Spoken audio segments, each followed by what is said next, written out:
Hey, c'est la malle El Pistolero. C'est le début du La Malle Live Show. Négro, ça va être chaud, chaud, chaud, chaud, chaud, chaud, chaud, chaud, chaud. C'est le La Malle Live Show. Chaud, chaud, chaud, chaud. Négro, ça va être chaud. Chaud, chaud, chaud, chaud. C'est le La Malle Live Show. Chaud, chaud, chaud, chaud. Négro, ça va être chaud.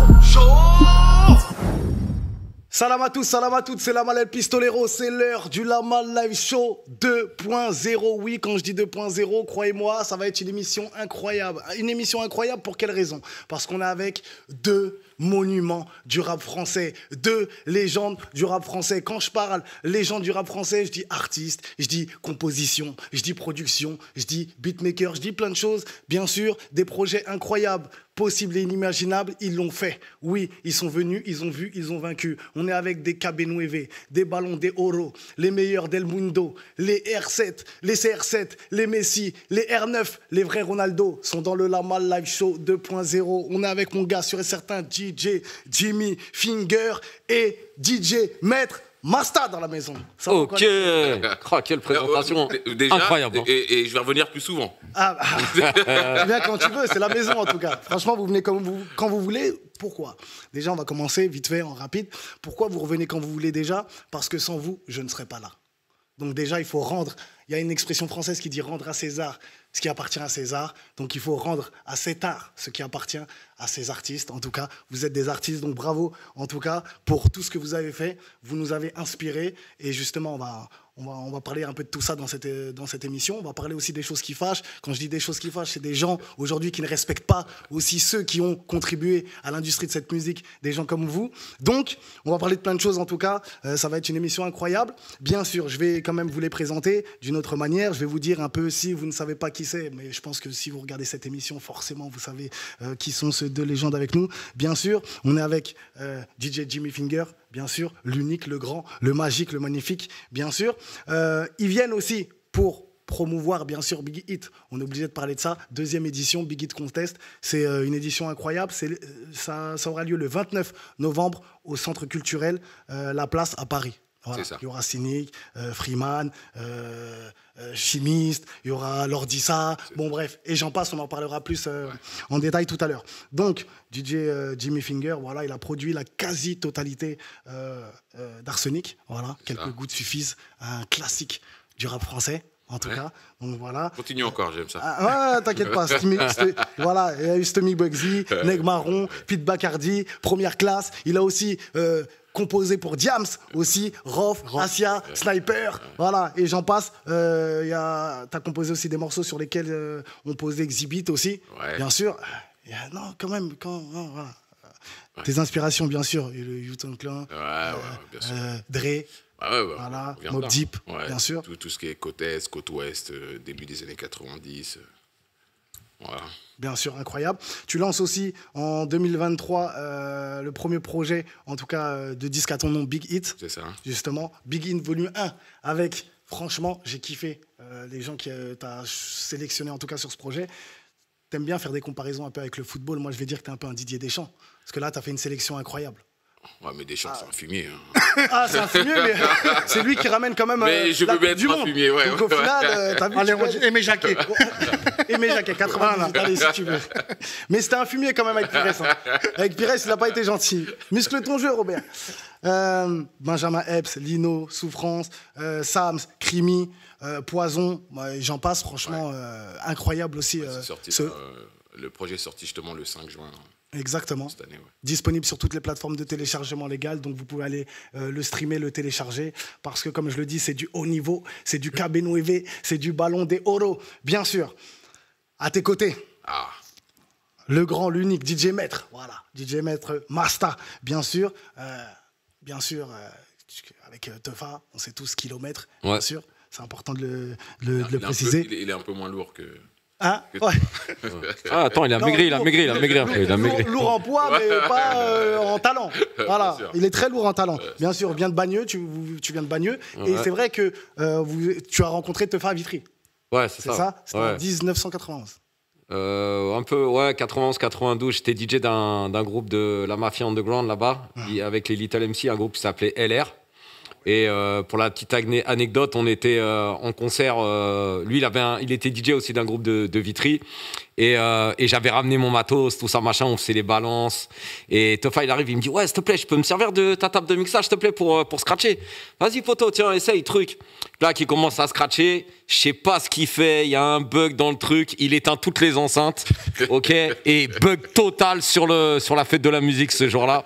Et voilà, la rencontre, elle s'est faite comme ça. Et après, on s'est rendu compte qu'on habitait l'un en face de l'autre dans le 18e à la Fourche Guy Moquet et après c'était le coup de foudre, l'aventure. C'était les habitent juste à côté, mais ils se rencontrent à l'opposé en vrai. C'est marrant, souvent ça arrive des rencontres comme ça. Ouais, et puis il y avait un mec dans mon quartier, à chaque fois qu'il passait avec un scooter, il faisait du bruit, et à chaque fois que je l'entendais passer, je lui jetais des piles et tout. Et en fait, je me suis rendu compte le jour où je croise Topha. Je croise Topha dans le métro, et je dis ah poteau et tout, comment ça va et tout. Il me dit ouais, ben je dis mais j'habite là, mais il me dit moi aussi j'habite là. Je lui dis t'es un ouf. Je dis regarde, j'habite là au 18. Vas-y, passe à la maison. J'ai du matos, j'ai des platines, j'ai commencé à composer un peu. Et j'entends le mec avec le scooter qui arrive. Je dis là, j'ai enculé de Sarah, je vais niquer et tout. Je prends la pile et tout, j'attends. Et je vois pas Topha, son casque normal qui arrive. Et il se gare en bas de chez moi. Je dis, tu sais que tous les jours, je te jette des piles en fait. Voilà. Anecdote. Mais t'arrives pas, tu l'as pas touché. Ça veut dire à chaque fois tu lui jetais des piles, mais. Ouais. Il allait trop vite. Un truc incroyable, quand je dis légende du rap français aussi, c'est important de le préciser, parce que tu travailles avec Deux Balles de Nègre, bien sûr, grosse dédicace, et vous avez été les premiers à proposer un seul album pour 2 entités. Ouais, on va en parler après, mais c'est un peu dans le concept de Beat It, c'est-à-dire que le fait d'avoir 2 entités de groupes, et on était 2 entités de producteurs, il y avait Kilomètre, donc Topha et moi-même, et on avait pris White et Spirit pour faire l'album avec nous. Donc tu vois cette compète de je fais un beat, non moi je vais faire mieux que toi, et les rappeurs, les Deux Balles avec les Deux Necks, pareil, la même chose. Il y avait cette compète de putain il a fait un couplet d'enculé, vas-y je vais faire la même chose. Et tu vois ce truc de fusion, et ça émane de compétition aussi. C'est compétition mais saine. C'est ça. C'est un peu, on fait souvent un comparatif avec le foot, mais une comparaison, CR7 et Messi, c'est un peu comme ça qu'ils justement ils sont restés au niveau. En vrai, voilà. L'autre il prend de l'avance, l'autre il faut que c'est hors de question qui prennent trop d'avance, il faut que je le rattrape, il faut que je le dépasse, c'est comme ça. Et de nos jours, c'est vrai que c'est un peu plus rare maintenant ce genre de. Moi perso, je trouve que les mecs ils aiment trop se faire la bise, ils aiment trop ça. C'est arrivé un moment, regarde, quand tu regardes les feats souvent, il y a trop de pour moi. C'est bien le copinage, tu vois, mais ça ne sert pas le titre. En fait, les mecs, ils se cajolent tellement qu'arrive un moment, quand il faut y aller, il n'y a plus personne qui y va. Et je trouve que ça dessert le morceau, parce que parfois, tu as des castings qui sont charmés sur les titres et tu es super déçu. Moi, je pense que c'est à cause de ça. Alors qu'avant, et Massa est là pour en témoigner, quand il y en avait un qui montait sur un feat, c'était pour le boire. Mais pour le marbrer, tu vois ce que je veux dire, dans la technique, dans le lyrique, il fallait qu'il y ait un vainqueur. C'est pour ça d'ailleurs qu'on dit souvent qu'aujourd'hui, la musique c'était mieux avant. On dit souvent ça par rapport aux artistes, par rapport à l'écriture, par rapport aux punchlines. Avant, les punchlines, c'était des métaphores. Aujourd'hui, les punchlines, c'est devenu un peu n'importe quoi, on va dire. Le problème, c'est que les gens ont la punchline facile. Voilà, maintenant, franchement, une punchline, c'est plus comme avant. Une punchline, c'était une métaphore. Et c'était une chose que tu pouvais peut-être, ou tu devais peut-être réécouter plusieurs fois. Et comprendre peut-être même en décalage. C'est ça qu'il voulait dire. Non, mais parce que tu sais, il y a aussi ce truc que beaucoup d'artistes oublient aujourd'hui, c'est la masse de travail. La masse de travail qui est importante, c'est pas juste les réseaux, c'est pas juste faire des hits, etc. On en a tous fait des hits, on sait comment il faut faire, etc., etc. Mais à un moment, perdurer dans le temps et avoir des classiques que tu puisses réécouter 10, 15 ans après, etc., et qui sonnent toujours et que ça te mette toujours dans la même ambiance, c'est ça qui est compliqué. Et je reviens sur ce que tu disais tout à l'heure, il y avait un truc il y a un truc qui est marrant, c'est que on a fait une compile qui s'appelait Mission Suicide au début des années 2000. Pareil, dans le même esprit de première classe où on ramenait tous les en tout cas les rookies de rap français, et donc on avait fait toute une tournée de radio pour promotionner cette compile, et donc dedans on avait pris, il y avait Mac Taylor, ok, qui était le rookie qui était en train de se mettre l'émergence. On avait Tunisiano, on avait Eben, Dadou de KDD et Diams. Ok. Et donc ces cinq personnes, artistes, venaient avec nous en promo pour promotionner la tournée, etc. Et la compile. Et à chaque performance des prestations radio, chacun devait réécrire un couplet. Tu vois, c'était pas genre tu rappais un couplet que tu avais déjà écrit, et ils écrivaient pour. Et je me souviens, l'histoire elle est incroyable, hein, et tout le monde pourra en témoigner. À chaque fois que Mélanie Diams s'est rappée, elle mettait tout le monde à l'amende tellement qu'à chaque prestation de radio, on était obligé de la mettre en dernier. Tu sais, comme à l'époque Busta Rhymes sur les couplets, tu le mettais toujours à la fin parce que tu savais qu'il écrasait tout le monde. Et attention, et je te parle d'émissions radio, pas avec des mini-castings. McTayer, Tunisiano, Dadou, des mecs sérieux, tu vois. Et tous, ils peuvent témoigner aujourd'hui en disant on était obligé de mettre Mélanie à la fin. Elle nous écrasait, en fait. C'est un truc de... Tu vois. Et c'est vrai ce que tu dis aussi, bon, on va faire un petit bond en avant, mais aujourd'hui, malheureusement, pour les femmes qui rappent aujourd'hui, on a toujours ce côté-là de dire « Ah, on pense à Diams ». Dès qu'on entend une artiste aujourd'hui rapper... Ah, mais parce qu'il n'y a pas eu de relève. Ah, mais parce que non, mais il n'y a pas que ça. C'est ça le problème. Non, mais si, il n'y a pas eu de relève. Il n'y a pas eu de relève, mais Diams, elle a tellement mis la barre haute, on dirait, qu'on n'a pas réussi à... Elle a été tellement impactante que derrière, t'arrives avec... Ouais, c'est fort, hein, pourtant. Il y a des artistes archi forts. D'ailleurs, il y a du talent, il a produit son album, tu vois. Je sais, c'est pour ça que je dis ça. Il y a du talent, tout ça. Mais on a toujours cette ombre de Diams qui plane sur les rappeurs. Mais tu sais que je pense que ça va durer encore longtemps. C'est dur. Mais tu me voyais, Diams, pour ma génération à moi, nous, on avait oublié que c'était une femme. Pour nous, c'était... C'était un rappeur. C'est un rappeur. Tu vois j'ai même pas dit une rappeuse. J'ai dit c'était une rappeuse. Nous, on oublie... Il n'y a pas de sexe. Il y a le talent. Il n'y a pas de sexe féminin. Et quand ça tape... Exactement. T'oublies. Et malheureusement, depuis... Ouais, mais c'est aussi dû à quoi? Il y a aussi l'attitude. Il y a eu Kazé avant? Non, mais c'est l'attitude qu'elle avait aussi. Parce que, en fait, elle s'est jamais positionnée en tant que femme à proprement dit. Elle s'est positionnée en tant qu'artiste. Oui. Elle a pas... Après, sur des morceaux, étant une femme, elle a fait des titres qui sont plus féminins et qui parlent aux femmes. Peut-être même plus qu'aux hommes, peut-être, tu vois. Mais quand elle arrive, avant même que ça explose, elle arrive, c'est un rappeur qui met à l'amende des rappeurs. Un point, c'est tout. Le problème, je pense qu'aujourd'hui... à l'époque de Mafia Tressé. Voilà, tu vois, les femmes qui arrivent, elles mettent tout de suite le côté féminin en avant. Et je suis pas sûr que ça leur serve. Parce que ça peut être un outil... oui. Mais ça peut aussi leur desservir. Parce que tu sers d'abord le côté féminin, ok, mais pour être peut-être un peu plus pris au sérieux, peut-être que ça les dessert. J'ai bien dit peut-être, je sais pas, mais la différence avec Mélanie, c'était ça, c'est qu'elle arrive, elle est là pour te casser ta gueule.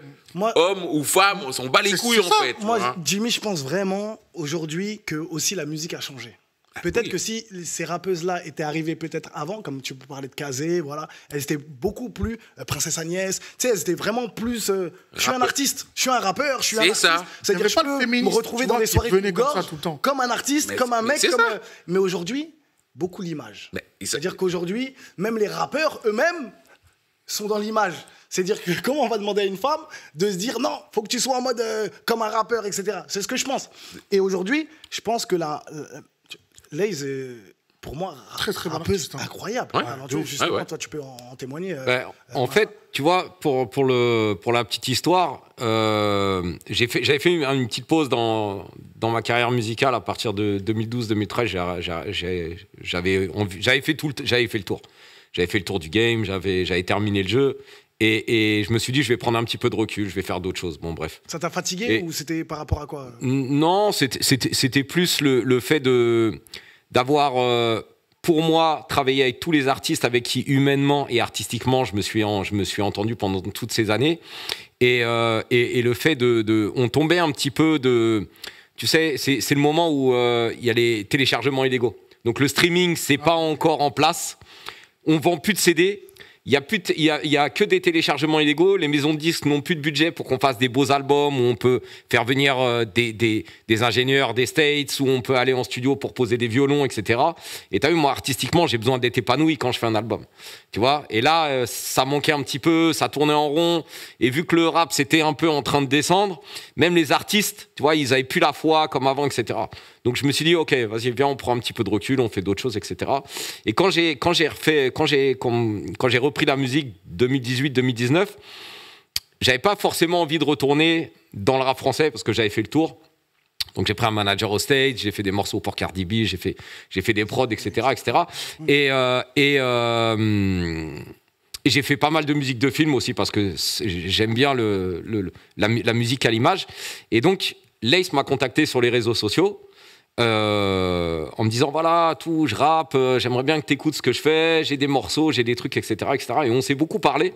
Et tu vois, et quand la première fois qu'on s'est vu, elle m'a beaucoup parlé de sa vie et de pas forcément de musique ou tu vois, mais de qu'est-ce qu'elle avait envie de dire humainement et c'était quoi c'était failles, c'était quoi c'est voilà, et c'est ça qui m'a beaucoup plu et c'est pour ça que j'ai fait cette EP avec elle et elle est très très talentueuse, elle écrit très très bien. Et elle rappe. Voilà. Tu la mets aujourd'hui en freestyle devant n'importe qui. Elle est très très forte. Elle est venue dans l'émission de la Mal Live Show justement avec Lina Mayem. Quand elle fait j'étais là. Mayem. Voilà. Elle est venue, elle a kické. Merci, au revoir. Tu te dis mais c'est quoi cette dingologie? Et c'est là où le problème. On parlait de Jams, mais on va passer le sujet vite fait. Mais voilà, le problème c'est que quand on a une rappeuse comme ça talentueuse, moi personnellement, ça faisait longtemps. Que je m'étais pas mangé une baffe artistique freestylement parlant. Vraiment, elle est venue, tac, j'ai dit waouh, ouais, non, franchement là, c'est du sérieux. Et je me suis dit quand même c'est dommage. C'est dommage parce qu'elle a un talent immense, elle est super forte, en plus elle a un beau visuel. Donc franchement pour moi c'est du tout droit. Dans le rap français, vraiment, pour moi, c'est du tout droit, elle. Mais malheureusement... ça prend du temps, c'est du développement. Mais tu vois, par exemple, là, c'est bien, on a été au BET Awards à Vegas, tu vois, en meilleur artiste international, tout ça. Donc ça veut dire, il y a quand même un truc qui... Voilà, il y a un truc qui bouge. Il faut du temps. Ceux qui savent... C'est son premier EP, à constater. Et tu sais comment c'est, ça commence d'abord par une niche, et après, tu as les footix. C'est comme ça. Exactement. Et c'est quand tu as les footix que tu exploses. Mais il faut... Les graines sont semées, la plante va pousser petit à petit et ça va le faire. Il n'y a aucune raison. Et ce qui est intéressant, vite fait en rapide, parce que Jams laisse tomber, ce qu'elle savait faire, c'était freestyler. Et elle savait faire des morceaux. Ouais, des fois, c'est pas donné à tous les artistes. Il y a des artistes, des fois, ils sont forts en freestyle, mais en morceaux, c'est pas top. T'en as qui ne savent pas faire d'album aussi. T'en as qui sont très talentueux, mais ils ne savent pas faire d'album. Ouais, mais grâce à vous, des bons producteurs. Mais attention, c'est aussi le travail du réalisateur de faire ça. Et tu vois, moi aujourd'hui, je bosse. On fait beaucoup de co-compos avec des beatmakers nouvelle génération. C'est bien, on s'apporte plein de choses. T'as vu, moi j'ai mes techniques un peu d'avant. Ils sont très très actualisés sur les trucs. Donc on mixe un petit peu tout ça et c'est très bien. C'est très très bien. Ça porte le travail vers le haut. Et tu vois, et quand je parle avec eux, ils se limitent vraiment au beatmaking. C'est-à-dire que, ok, ils sont forts, oui, ils sont forts, ok, mais ils se limitent au beatmaking. Et je leur ai dit, attention, c'est important en fait que tu puisses aussi pour amener, parce que tu vas pouvoir faire un bon morceau, ok, avec un bon rappeur qui va écrire un bon texte, mais si le truc il est pas fusionnel, ça donnera rien du tout. Tu vois, tout à l'heure tu parlais de morceaux et t'as résumé le truc, c'est-à-dire que un bon morceau, c'est pas juste un bon beat et un bon texte. Il faut que les deux aillent ensemble et que ça soit fusionnel. Tu vois, moi je me souviens à l'époque quand on a fait le morceau Tandem là, avec tout le monde, le jugement. Le jugement, on était... Il y avait le son qui tournait et on était tous autour d'une table et on avait déterminé le rôle de chacun. Mélanie, tu vas être ça, Faf, tu vas être ça, McTayer, tu vas être ça, etc., etc. Et tout, voilà, c'est ça. Et tout le monde écrivait ensemble et ça rend le truc fusionnel. Et c'est un truc de réal. Tu vois, moi j'étais là, je leur disais, attends, c'est plus 4 mesures, fais attention, tu dois dire ça parce que l'autre, Lino, il doit rebondir, il doit dire ça. Et tu vois, toute cette direction artistique, c'est important que les nouveaux beatmakers comprennent que leur talent et leur créativité de beatmaking ne sera mis en valeur qu'à partir du moment où le morceau aura passé un step. Mais il y a un truc aussi, mais ça, je pense qu'aujourd'hui, il y a beaucoup de télétravail. Bah ouais. De ouf. Ben oui. Mais oui, c'est vrai. Regarde, toi, les artistes regarde, même, regarde. ils font des feats à distance. On fait un morceau avec 100 rappeurs, les 100 ils sont présents au même moment. Tu vois. Aujourd'hui, ça n'existe plus. Tu sais, je t'envoie les pistes, oui. Tu fais ton couplet là-bas, et même pour les prods. Tu vois, nous on est dans un truc où, attends, on travaille avec, on travaille avec l'artiste en direct, on va suggérer des trucs, on est dans l'échange. Tu sais, tout ce truc-là, tout à l'heure, t'en parlais avec Laze, avant de faire de la musique, vous avez discuté. Et ça change tout. Ça change tout. Aujourd'hui, on est dans un truc, l'industrie est faite comme ça. Après, tu fais avec ou non. Mais forcément, quand tu arrives à comprendre l'autre, mais forcément que tu vas lui proposer des trucs et tu vas obtenir de lui quelque chose que lui-même n'aurait même pas soupçonné. Exact. Et c'est ça le travail d'un réalisateur dont il parle, le travail d'un bon producteur, c'est d'arriver à un moment le pousser dans ses retranchements. Déjà, il faut que le rappeur en question, il soit suffisamment ouvert et qu'il lui aussi te comprenne. Parce qu'on est dans un truc où, sans citer de nom, et je peux en témoigner. Cite. Moi, j'aime bien citer des noms. Ah oui. Je peux en témoigner. Après, moi, tout comme Masta, je bosse aussi avec des beatmakers de la nouvelle génération, on fait des collabs, etc. Et je me retrouve parfois... Je peux pas citer les noms. Parce que c'est des mecs, non mais c'est des mecs qui, le pire de ça, Masta, c'est que c'est des mecs qui sont au haut de la pyramide, ok? Ils ont ça commence par quelle lettre? Un tel a pété avec tel morceau. Je donne une connerie. Je vais dire une connerie. Non, je suis la merde de personne, mais ce que je veux dire, c'est que, regarde, je dis une connerie. Hein. Gazo, demain, il fait un titre, il pète. Et le titre, il est d'une manière. Il y en a un autre. Il va appeler le gars en question, je veux le même son. Je veux le même titre. Parce que lui, il a pété avec celui-là, je veux le même titre. Et c'est pour ça qu'on se retrouve dans un rap qui est consanguin. Clonage. Exactement. Les mecs font tous la même chose. Alors que, normalement, ceux qui sont en haut, ils doivent faire des propositions. Drake, quand il pète avec un truc, Future, il va faire une proposition dans l'énergie de Future. Kendrick Lamar, il va pas venir faire un Drake. De ouf. Parce que ce sont des leaders. Le problème, c'est qu'on est dans un truc... Il y a des leaders en France, on peut les citer, les SCH. Tu sens que c'est... Par exemple, les mecs comme Damso, c'est des mecs qui sont... Ouais, Renoir, il a ramené aussi son truc à lui. Les mecs comme Damso et d'autres, tu vois, on peut les citer. C'est des leaders. La plupart, c'est que des suiveurs. Et c'est pour ça que je te dis, les mecs font les mêmes sons. Un beatmaker, aujourd'hui, c'est presque même le prolongement de l'esprit, du cerveau, du mec. Il n'a plus de liberté. C'est très rare quand les mecs te disent « Je veux ta musique ». Nous, on vient d'un truc, et c'est une réalité. Moi, j'ai pas le même son que Mehdi, Masta n'a pas le même son que moi, Chimiste n'a pas le même son que Masta. On a porté des idées. Alors, attention, il y en a aujourd'hui aussi. Et d'ailleurs, à mon sens, ce sont les meilleurs. Parce que en plus d'être doués, il y a des très bons beatmakers. Moi, je trouve que les beatmakers sont meilleurs que les rappeurs. Hein. Je le dis clairement. Mais quoi? Non, mais ça va ensemble. Non. Attends, je vais développer mon propos. Je trouve que ça va ensemble. Non, c'est même pas ça. Je vais développer mon propos. Alors, on va pas faire du cas par cas parce que c'est pas possible. Oui. Mais franchement, 8 sur 10, à mon sens, et ça n'engage que moi, ok? Sans le beatmaker, voire même le top liner avec, il est rôti. Qui, le rappeur? Il est cuit aux oignons. Et ça, mais ça, c'est clair et net. Jimmy, parce que, je peux te donner un exemple juste après? Je finis juste là-dessus. Les beatmakers sont, à mon sens, beaucoup... Je parle de ceux qui sont forts, ok? Sont beaucoup plus créatifs et inventifs que les gens avec qui ils travaillent. Et je ne te parle pas de ceux qui sont au sommet, je ne parle pas des leaders, qu'on soit bien d'accord. Parce que justement, eux font des propositions. Le reste, c'est que des suiveurs. Je vais me permettre de dire quelque chose parce que ce que tu dis, c'est véridique. Parce que quand tu écoutes l'instru que tu as faite dans Quelques gouttes suffisent, l'instru, elle tabasse tellement. Si c'est pas Lino et Calbo, je te jure que ce son, il sort pas. Mais il s'agit de ça, en fait. Tu vois, quand Masta il va s'occuper d'un artiste, en fait, nous, on est des artisans. OK? On fait de la couture à la main. Sur mesure. Et c'est du sur mesure. Dentelle. Mais c'est exactement ça. Là, on est dans un truc de fast beatmaking.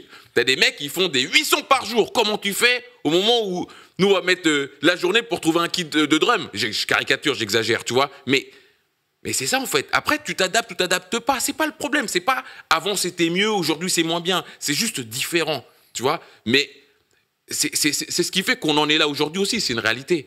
Mais je répète, les mecs qui sont très forts, moi, j'entends des trucs, je dis, ah, franchement, chapeau. Après, je pense, moi, je dis la vérité, je pense que c'est une réalité, ce que tu dis, au niveau du beatmaking, parce qu'en vrai, quand on aime la musique, l'artiste, comme Mastal disait, c'est une alchimie avec la prod. C'est pas, voilà, d'un côté, chacun son truc. C'est pour moi une alchimie. Quand un morceau, de toute façon, il est bon, c'est qu'il y a une alchimie qui s'est créée. Quand un feat, il est bon aussi, moi, personnellement, quand j'écoute les titres, le jugement, tu vois, tout à l'heure, tu parlais du jugement, quand tu écoutes le titre, tu sais qu'ils étaient tous là. Ou tu vois qu'ils ont écrit ensemble que je vais dire si. Et c'est là où... C'est de la haute couture. T'étais important sur ce morceau-là. Voilà, mais ils l'ont tous suivi, les artistes. Parce que c'est ça aussi. C'est ça. Mais par contre, je pense, quand tu disais par rapport aux artistes au beatmaking, certes, il faut un instru de ouf parce que nous, on peut juste écouter un instru, on kiffe. Des fois, sans besoin de poser des voix, je m'en fous, j'écoute l'instru. Regarde le compas aujourd'hui. T'écoutes que du compas, merci, pas besoin de son, des fois, pas besoin de paroles. Par contre, je pense que ce que tu dis, c'est par rapport aux artistes quand même qui ont percé, qui ont une certaine stature, qui aujourd'hui peuvent se permettre, ou un certain train de vie, et qui se disent « Ah, vas-y, je vais au studio, je m'en fous, je rentre dans la cabine, j'ai même pas encore écrit, je pose, tac, tac, et je sors. » Par contre, les artistes qui aiment, qui sont encore amoureux de la musique, qui arrivent dans cette musique, tu vois, qui arrivent, je pense que eux, ce sont tous majoritairement des leaders. Comme tu disais tout à l'heure, qui sont là et qui essayent d'innover, de ramener quelque chose, de venir avec un beatmaker. Aujourd'hui, je reçois beaucoup d'artistes en développement, tu vois. Ils viennent, ils sont accompagnés d'un caméraman, ils sont accompagnés de leur beatmaker, ils sont accompagnés de leur attaché de presse, leur community manager. Tu sais, ils sont pas connus du tout, mais ils savent déjà qu'il faut...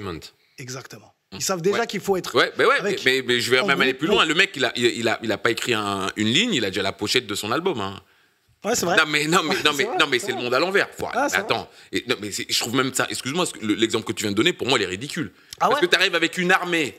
Mais non, parce que chacun son poste. Non, je dis lui, pas. Lui, il vient, son poste, son boulot à lui. Mais dans le développement. Il rappe. Oui. Il n'y a pas un truc à faire avant d'avoir un caméraman, un attaché de presse, tout ça, il n'y a pas tout ça. C'est son développement. Il n'y a pas de la musique à faire. Justement, lui, il se concentre sur la musique. Ah oui, d'accord, j'avais pas compris. Voilà. Je pensais que, en fait, en gros, on était full dans l'image. Non. J'arrive à une équipe, mais j'ai même pas de morceau, en gros. Tu non, vois je connais des cas comme ça, moi. Ouais, non. Ah non, je connais des cas comme ça. Ah ouais, d'accord, ok. Non, ils se concentrent, eux, justement, comme ça, ils se disent... Je suis concentré à 100 000% sur la musique. Et ils sont tous les jours au studio, 24 sur 24. Bah oui. C'est compris, j'abuse un peu, c'est ma live show. Non, mais c'est... 7 jours sur 7. Mais ce que je veux dire, c'est que vraiment, ils se concentrent. Eux, ils peuvent se concentrer sur leur musique avec leur beatmaker. Ils font du sur-mesure. Ils sont structurés. Quelque chose de sérieux. Ouais. Et le community manager, c'est eux qui s'occupent des réseaux. Ils ne sont pas dispersés, en fait. Ah ouais, non, mais c'est ça que je voulais dire. Mais est-ce que c'est à cause des artistes? Là, on vit dans un monde, comme on dit, c'est la fast-food musique. Les artistes, c'est le business, c'est le jeu. Il sort un son vendredi, lundi, on a oublié. Non, moi, je dirais pas fast-food. Moi, je dirais Kleenex. C'est très différent. Parce que fast-food, ça veut dire que tu vas prendre, tu vas grossir, tu vas mal bouffer, etc., etc.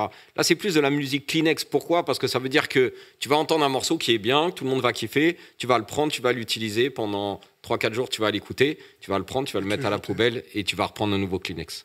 Tu vois, il y a une grande différence avec le fait d'engranger et de manger beaucoup ou de mal manger. Il y a plein de morceaux qui sont bien, mais qui sont utilisés une semaine, 2 semaines. Tu regardes de toute manière la longévité des titres aujourd'hui, et on en parlait tout à l'heure avec les vinyles aussi. C'est-à-dire que maintenant, ton morceau, tu vas le consommer pendant 1 semaine, 2 semaines, et après, tu vas le tèche, tu vas passer à autre chose. Voilà. Mais le truc... Juste, dis-moi ça, ouais. Avant, il y avait les mouchoirs. Le truc d'avant, ok. Oublions les mouchoirs et les boîtes de mouchoirs, ok. Avant, il y avait quelque chose de structuré, énergivore pour nous, ok, sur la consommation de la musique. Ça veut dire que t'attendais des fois pendant 6 mois, 1 an qu'un artiste sorte un disque, et quand le disque sortait, t'explorais toutes les facettes de l'album, tu vois. Peut-être parce qu'il y avait moins de produits qui sortaient à l'époque, ok. Il y avait beaucoup plus de travail en termes de réalisation, en termes de compo, en termes d'écriture, en termes de thématiques sur les titres qui étaient vraiment beaucoup plus recherchés. Et donc, ça veut dire que quand tu écoutais un album, tu l'écoutais pendant 6 mois, 7 mois, 8 mois, 9 mois. Exactement. Et tu regardais les crédits, Voilà, tu regardais qui avait fait quoi, etc. Il y avait des concepts. Tu vois, par exemple, les albums de Nas, c'était incroyable en termes d'écriture, comment c'était conceptualisé, etc. Et aujourd'hui, peut-être, et on revient à ce que je disais tout à l'heure, le fait que ça manque de réalisateurs à l'intérieur des projets, que ça soit en rap US ou en rap français, et ben les albums sont un peu plus ternes, un peu plus clean-exables, et tu te retrouves dans un truc où, oui, il y a des bons titres, tu vas écouter un titre, 2 titres, 3 titres, etc.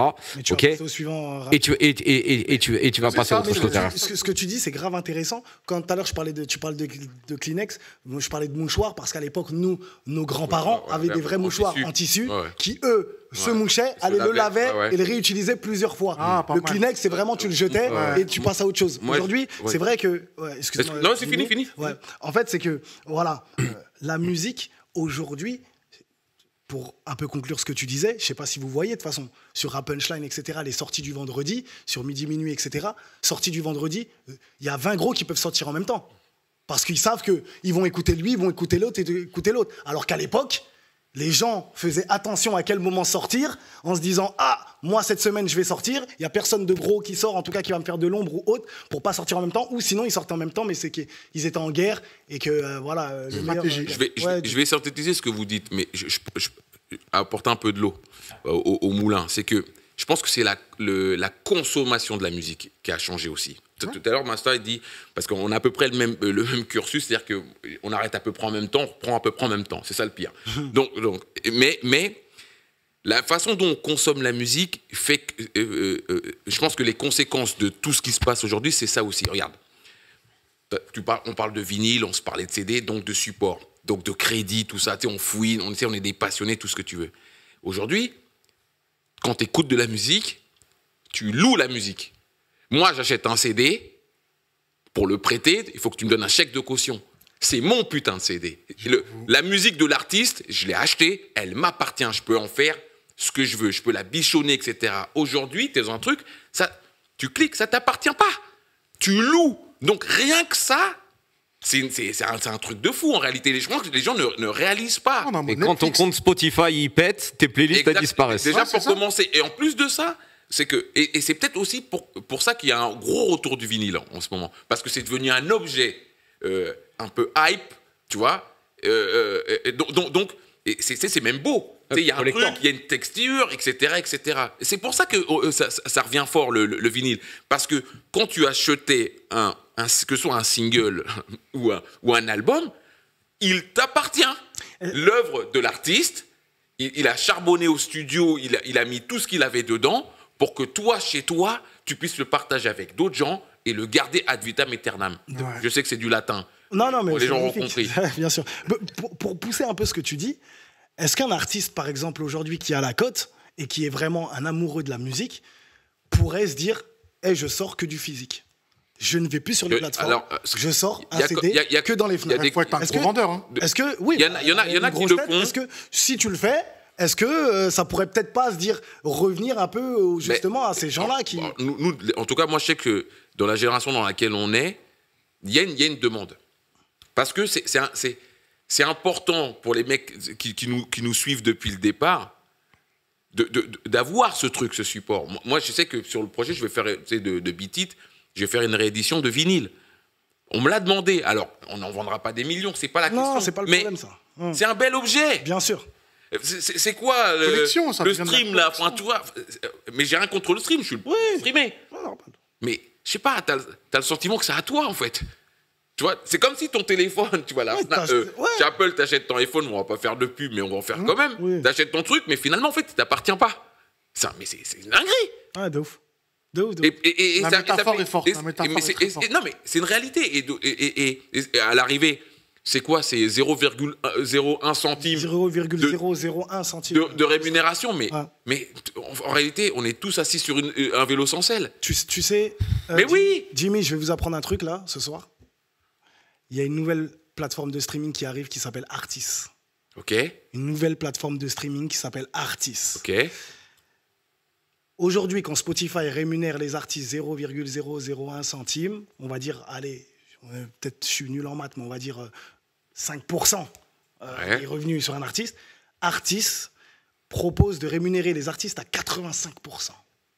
Ça veut dire que cette plateforme, elle va arriver, pas en concurrence de Spotify, pas en concurrence de Deezer, etc. Elle va arriver en supplément. Pour quelle raison? Pour les artistes qui sont en développement et qui ne vendent pas beaucoup, mais qui ont un public solide, une base, une niche. Ouais. Et ben eux, grâce à eux, par exemple, il y a eu un calcul qui a été fait, avec 5000 fans, tu peux te retrouver à 3 000 € par mois de revenus mensuels, avec seulement 5 000 fans. Mais ces 5 000 fans-là, en fait, il faut qu'ils s'inscrivent sur cette plateforme, qu'ils payent leur abonnement comme sur Spotify, 10 € par mois, 9,99 €. Et ensuite, à partir de ce moment-là, eux, ce qu'ils font, c'est que sur les 9,99 €, sur les 10 €, ils prennent 3 €, et les 3 €, ils reversent ça à l'artiste. D'accord. Parce que moi, si je suis un auditeur... C'est un ami à moi, justement, qui est en train de monter ça. Normalement, elle va être en ligne à partir de janvier ou février. C'est Pauline qui s'occupe de ça? Comment? Pauline? Non, c'est pas Pauline. Non, alors, moi, je trouve que c'est une très bonne initiative. Ouais. Mais il va être confronté à un problème majeur, la mentalité. Exactement. Mais eux, pour l'instant, bon, ils travaillent avec des gros... Non, mais aujourd'hui, pour l'instant, ils pensent vraiment aux artistes en développement. Non, mais qui viennent, voilà, qui se disent aujourd'hui...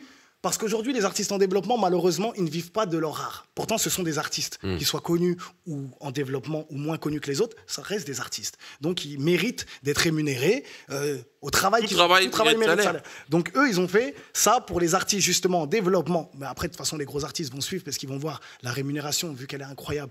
Tous les artistes, ils vont dire aux maisons de disques, mais moi, sur cette plateforme-là, parce que sur cette plateforme-là, je touche tant. Et Spotify, ils sont en train de me boire, ils me donnent 0,01 centime. Même les maisons de disques, ça va leur servir. Mais ce que je veux dire, même pour ça va, les nouveaux producteurs aussi qui mettent de l'investissement sur leurs nouveaux artistes, etc.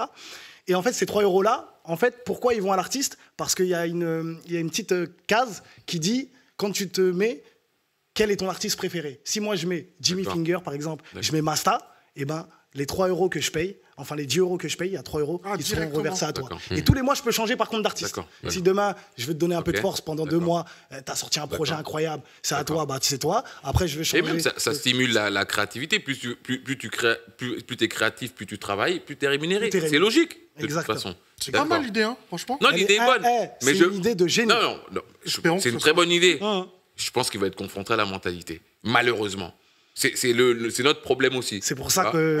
on préfère, les gens vont... Enfin, ils sont tellement matrixés qu'ils vont... Tu sais, c'est comme la force... En fait, la vraie solution, mais on a vu que ça ne fonctionnait pas, avec les lobbies, c'est de créer une plateforme comme avait fait Jay-Z à l'époque avec Tidal, où en fait, tu as des exclusivités d'artistes directement sur cette plateforme qui poussent les gens à s'abonner sur cette plateforme. Exactement. Et qui rémunèrent... En tout cas, Tidal rémunérait à l'époque beaucoup mieux que Spotify ou Apple Music, etc. Exactement. Maintenant, la problématique, et pourtant c'est un vrai businessman et il est bien entouré, Jay-Z, ils ont planté Tidal, il a perdu énormément d'argent sur Tidal, et la problématique, c'est que l'exclusivité des artistes, je crois il avait Rihanna, il avait Beyoncé, etc. en exclus sur... la force majeure de Spotify et de Apple, te mettre tellement des bâtons dans les roues qu'à un moment, tu es obligé malheureusement de céder, de plier et de laisser l'exclusivité. Mais là, le vrai truc et l'idée de ton ami, elle est mortelle. Et il y avait Pauline qui m'avait parlé de ça il y a très longtemps, Pauline Regnault. Et ça fait 2-3 ans qu'elle parlait de ça aussi. Ils ont parlé avec elle, exactement. Ils ont parlé avec elle. C'est elle, il y a 2-3 ans, qui m'avait parlé de ça. Elle m'avait beaucoup investi sur ce projet-là. Et moi, le seul hic que j'ai avec ce projet-là, il est magnifique pour les artistes, il est magnifique pour les producteurs, il est magnifique pour tout le monde. La vraie problématique, c'est que le jour où tu vas dire à des artistes, OK, venez en exclusivité, vous allez toucher... Tu vois, par exemple, tu prends des artistes majeurs. Gims, Rof, Booba, Damso... SCH, etc. Ok, c'est dans leur intérêt en termes de business et financièrement parlant et même vis-à-vis de leur public d'aller sur des plateformes comme ça plutôt que sur Spotify où le mec il sait même pas qui t'es, il t'a jamais vu, il te connaît pas, etc. et il te rémunère comme un chien. Ok, donc l'intérêt de tous les artistes et de tous les producteurs, bien évidemment, c'est d'aller sur ce type de plateforme. Sauf que la problématique, c'est que tu vas te retrouver demain avec des surpuissances comme Spotify et Apple Music qui vont t'écraser. Et donc, il faut être bien structuré, il faut être bien solide et avoir des équipes qui arrivent à faire comprendre aux maisons de disques et surtout aux producteurs indépendants et aux artistes le bienfait et l'intérêt d'aller sur ce type de plateforme. Et s'ils réussissent, moi je dis bravo, parce que ça sera un vrai coup de pied dans la fourmilière. Et c'est à ce moment-là que Spotify va commencer à dire « Ah mais en fait, on rémunère plus 0,1 centime, mais maintenant on va vous donner 3 centimes. » Parle de mentalité. Tu vois ? Comme Free, on fait avec comme Free, à l'époque de SFR et Orange. etc. Ils sont alignés après au final. C'est ça, c'est ça. Uber et les taxis. Je te parle de mentalité. Parce qu'en fait, ce truc qui est installé aujourd'hui est tellement imprégné dans le cerveau des gens et des acteurs concernés. Tu sais, en fait, c'est ce faux confort. T'en as plein, ils pensent qu'ils sont dans un confort, mais ça leur va très bien, en fait. Leur système économique, ça leur va comme ça. Va les convaincre, parce que très peu aiment la nouveauté. Bien sûr. Très peu sont visionnaires, parce qu'en fait, il faut être visionnaire pour suivre ça. Il faut voir plus loin que le bout de son nez. Et c'est rare. Non, les leaders. Non, c'est un vrai. De toute façon, c'est un vrai investissement sur l'avenir pour les producteurs indépendants, pour les artistes, pour les compositeurs, bien évidemment. Ouais. Et ça va mettre un vrai coup de pied. Si ça marche, si ça fonctionne. Faut que ça tienne sur la durée. Ouais. Si ça marche, si ça fonctionne, ok. Les autres vont être obligés de s'aligner. Et l'exemple de Free que tu as donné tout à l'heure, il est. Non, vraiment, c'est vraiment des personnes qui sont vraiment solides. C'est pas des gens qui sont, ils sont vraiment solides. Après, je leur souhaite en tout cas. Moi-même, je suis. On sera attentif. Je suis l'ambassadeur en tout cas de cette plateforme parce que franchement, quand il m'en a parlé, il m'a séduit. Tu vois, tu parlais de l'humain, humainement parlant, incroyable, et businessment parlant aussi. C'est vraiment, c'est vraiment des génies qui ont créé ça. D'ailleurs, ils ont été récompensés à un prix aux États-Unis parce que voilà, lui, c'était plus dans d'autres, les NFT, bon bref, autre chose, mais voilà, leurs idées vraiment, elles sont incroyables, et là ils sont à 90% de la finition vraiment de cette plateforme-là, et normalement janvier, février, elle devrait voir le jour. Donc voilà. On s'est laissé emporter par le temps, par ces paroles incroyables. On n'a même pas. J'ai mal fait mon travail. Je m'en excuse. Je suis désolé. Je me suis laissé emporter par ces deux légendes du rap français. On va regarder quand même en image. Et on va tout de suite dans la malade show. Montreuil connard, Saint-Denis connard, Bondy connard, Aubert connard. Si t'aimes pas la souffrance, c'est que t'aimes pas le rap connard. 9-1 connard, 9-2 connard, 9-3 connard, 9-4 connard. Si t'aimes pas la souffrance, c'est que t'aimes pas le rap connard. J'boxe avec les mots comme arsenic du 9-5 connard. Frérot, faut sortir du coma. Quelques gouttes te suivent, la violence ne sera pas nécessaire. Quelques gouttes suffisent, on est la fierté des nôtres. Ils nous disaient qu'il y avait plus d'espoir. J'prouve le contraire, je suis la tragédie d'une trajectoire. J'finis au Panthéon si j'pars. J'suis sûr que ces enculés diront qu'elle était belle cette histoire. C'est aussi pour tous mes négros qu'on servi la planche et qui sont restés coincés, c'était perdu d'avance. De retour dans la Mal Live Show 2.0, incroyable, que des classiques. Franchement, magique et magnifique, comme je vous l'ai dit tout à l'heure. Voilà, CR7 et Messi sont dans la Mal Live Show 2.0. R9 dans la Mal Live Show, les vrais Ronaldo, en tout cas, sont dans la Mal Live Show et ça fait plaisir. Voilà, DJ Jimmy Finger, bien sûr, et Masta. Voilà, Big Hit, c'est important, on va en parler. Deuxième édition qui aura lieu le 29 novembre au Centre culturel La Place, Paris, 1er. Voilà, Big Hit, on va en parler, on teste. En quoi ça consiste exactement? Il y a déjà eu la première édition, justement. En quoi ça compte, de quoi ça parle et pour quelles raisons vous avez décidé, en tout cas, de créer ce Big Hit Contest? En vrai, au départ, ça part d'une sorte de révolte. Tu vois, j'avais entendu les propos d'un rappeur expliquant que c'était hors de question qu'il donne plus de 150 € à un beatmaker. Et j'ai trouvé ça insultant et même méprisant. Okay, un truc a tourné sur les réseaux, je ne sais plus comment il s'appelle. C'est un rappeur du Nord. Si, ouais. T'as la ref? Okay. Ouais, mais... Du Nord? Ouais. Ah, t'as pas le droit de citer le nom? Non, mais c'est pas ça. Non, mais enfin, c'est ses propos. J'explique le contexte. En fait, ça part de ça. Et je me suis dit, bon, maintenant que t'as gueulé, maintenant, qu'est-ce que tu fais? C'est bien beau, tu vois? Ok, bon. Et je me suis dit, bon, bah, écoute, on va essayer de mettre justement le travail des gens comme nous en avant. Donc, ce que j'ai fait, c'est que j'ai listé tout. J'ai essayé de faire une chronologie de tous les mecs que j'ai écoutés et dont j'apprécie le travail, que je kiffe, tu vois. Et donc, j'avais listé en tout premier le monsieur qui est à ma gauche, tu vois. Et lui, il ne le savait pas. En tête d'affiche. Ouais, c'est le premier que j'ai listé. Pour quelle raison c'était le premier? Pour toi? Parce que je pense que c'est celui qui me ressemble le plus. Tu vois. Mais à la fois, après, d'un point de vue direction artistique, avec l'équipe, on a décidé d'essayer de créer l'antagonisme Paris-Marseille. Donc, ce que j'ai fait, c'est que j'ai contacté Gel pour ça. Donc, on a essayé de faire un secteur A côté obscur, Funky Family, Arsenic. Tu vois, c'était ça l'idée de départ. Donc, on a fait une première date le 5 juin, ça a super bien marché. On a eu des super retours, tout le monde, il y avait plein de monde. Et en plus de ça, on a fait monter les gens de l'équipe. Il y avait Lino, Passy, les Nègres Marrons. J'ai réussi à faire venir Mystique, qui n'était pas monté sur scène depuis 20 ans. On a joué, on fait les choses. Je t'ai dit, t'as raté. Même si c'était le jour de ton anniversaire, il fallait venir. Bon, et donc, ça s'est très bien passé. Donc, il y a les images sur les réseaux. Et Masta, direct, il envoie un message de non, je prends le gagnant. Et en DM, je lui dis, bouge pas, je t'appelle. OK? Parce que je savais que la suite, elle est de ça. En fait, et je me suis dit, donc là, pour éviter de faire un truc redondant, on va ouvrir et essayer d'être plus nombreux. Parce que plus on est, à mon sens, plus on est nombreux dans le même état d'esprit, pour se faciliter le truc, en vrai, plus on est nombreux, plus il y a des chances qu'on soit impactant. J'ai appelé Masta, on s'est vu. Il me dit, Jimmy, je te suis, etc. Même mental, c'est super facile de bosser avec lui. Et en plus de ça, lui, il est DJ de ouf. Donc, moi, là-bas, je ne suis pas DJ. Donc, je suis en stage, je suis en formation, j'apprends des trucs. Et comme je disais tout à l'heure, il y a des trucs que vraiment, ça me fait kiffer, tu vois.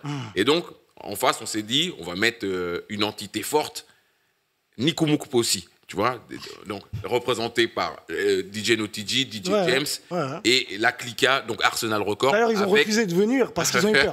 C'est important de le préciser. Ils ont refusé de venir parce qu'on les met à l'amende dans toutes les émissions. Donc maintenant, ils ont peur. Et ça a dit, on va les niquer. Et ils ont besoin de répéter, de se préparer. Parce que sinon, ils savent qu'ils vont se faire fumer. Ah ouais, Trash Talk, ça a commencé la guerre, ça y est. Oh, la guerre, elle a déjà commencé. On va régler ça sur le terrain, il n'y a aucun problème. Ouais, parce qu'on les a invités, mais ils n'ont aucune réponse. Pas de son, pas d'image. Ça fait de l'huile. C'est bizarre. Ça fait de l'huile, c'est comme ça, tu vois. Bon, donc, et voilà, on s'est dit, on va faire un truc fort, une entité forte en face, parce que pour qu'il y ait un gros fight, il faut qu'il y ait des gros combattants. Et là, pour le coup, je pense qu'il y a la crème de la crème, et en termes de hit, de classique et d'entité, je pense que c'est ce qui se fait quasiment de mieux. Mais avec Masta, on travaille sur la suite, on a des idées plein la tête, et on va faire participer tout le monde. C'est ça l'idée. Les gars, vous qui suivez le Lamal Live Show, je vous le garantis, il faut aller impérativement à cette deuxième édition Big Hit Contest. Ça va être légendaire, ça va être incroyable. Non, il y a un truc, Lamal, il y a un truc qui est très très important. Ouais. Il faut que les gens comprennent, le public qui écoute l'émission, qui comprennent que on va donner un vrai show. C'est pas juste, je sais pas si vous avez déjà vu des trucs, genre des contextes de DMC, les mecs qui scratchent, ils sont entre eux, tout ça c'est bien, ok, c'est pas ça le concept. Pas ça. Tout le monde a vu des contests des versus de beatmaker, où le mec il est là, il tape sa caisse claire, sa grosse caisse, il trouve son sample, etc. Même moi, ok, des fois ça me saoule. Okay. C'est redondant, c'est lent, enfin. Là, c'est un show. Ça veut dire il y aura du DJing, il y aura du beatmaking, il y aura du trash talk, il y aura des mises à l'amende des deux autres là et de chimistes. Ils sont pas prêts. Ils sont pas prêts en fait. Ça va être un show, ça va être un vrai truc. On va être là ensemble avec Jimmy. C'est un show. Ça va être un vrai show. Nous on est prêts, on se prépare encore, mais peut-être tu sais même pas. Comment on peut, où on se procure les places, comment sur on Dice. Fait, voilà, c'est important de le préciser. C'est sur Dice. Voilà. Y a des liens sur les réseaux de Masta. Tu vois, sur mes réseaux à moi, et tout est clair. Ça va être comme un sport de sang. Rappelez vos réseaux. Alors moi, c'est Jimmy Finger avec DJIMII. Parce qu'il y a un connard qui a pris mon blaze. Okay. Finger collé. Il a pris ton blaze. Ben oui, il a pris mon blaze en plus. Bon, bref, je ne vais pas rentrer dans les détails. Et il y a tout ce qu'il faut. Voilà, tu tapes ce truc sur Insta, tu me trouves directement. On a un compte TikTok aussi, Beat Hit Contest. Il y a le compte de l'Events qui s'appelle Beat Hit Events. Voilà, il suffit d'aller sur les réseaux, vous allez trouver tout ça. Ouais. Et dépêchez-vous parce que... Combien de places on peut... C'est une niche, hein, c'est 450 places. C'est ça. Ouais. Ça va aller très très vite. Et ça va très très vite. C'est pour ça, il faut aller tout de suite. En Ouais, plus, c'est vous avez fait pas mal de promos, vous étiez à Génération, Trace TV. C'est ça, on a des bons partenaires. Voilà. Ouais. Justement. Et en plus du show, donc qu'on va donner, donc il y a Cynic et Freeman qui vont faire un petit concert à la fin. Après, et le truc qui est important, c'est que on voulait que le public participe. C'est ça. Et donc en fait, on a mis en place un QR code. Les mecs qui vont venir, qui vont rentrer, ils vont avoir un QR code et c'est eux qui vont voter. Pour l'équipe gagnante, voilà. à la fin, une fois que le show est terminé, et je dis bien show, hein. Je dis pas versus, je dis pas contest, je dis show, c'est un vrai show. Ok. Et à la fin, tu voteras pour Jimmy Finger et Masta forcément. Voilà, fini. Ça, c'est Point barre. Non mais nous c'est vous. Moi, je vais être la force. Deuxième édition, On va les 29 faire. novembre. N'oubliez pas, Non, centre culturel, La Place, bien sûr, Paris 1er, incroyable. Franchement, ça va être magique et magnifique, je vous le garantis. Ça sent Moi, je suis là, PLS. c'est à quelle heure? C'est à 20h30. 20h30, je suis là-bas. Je suis là-bas à 100 millions %, si Dieu me donne la santé. Pareil. Voilà. Non, ça va être... On regarde la première édition.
De retour dans le Lamal Live Show 2.0, on vous a dit Big Hit Contest, voilà le 29 novembre, il faut aller prendre vos places, en tout cas voilà, ça va être incroyable, Centre culturel La Place, Paris 1er, allez prendre vos places, ça va être incroyable avec les partenaires Trace, Génération, il y a des gros partenaires justement, voilà, on parle beaucoup de l'ancienne génération, le rap, etc. Vous, quand je vous ai présenté, voilà, vous êtes des légendes du rap français aujourd'hui, est-ce que vous pensez que vous avez...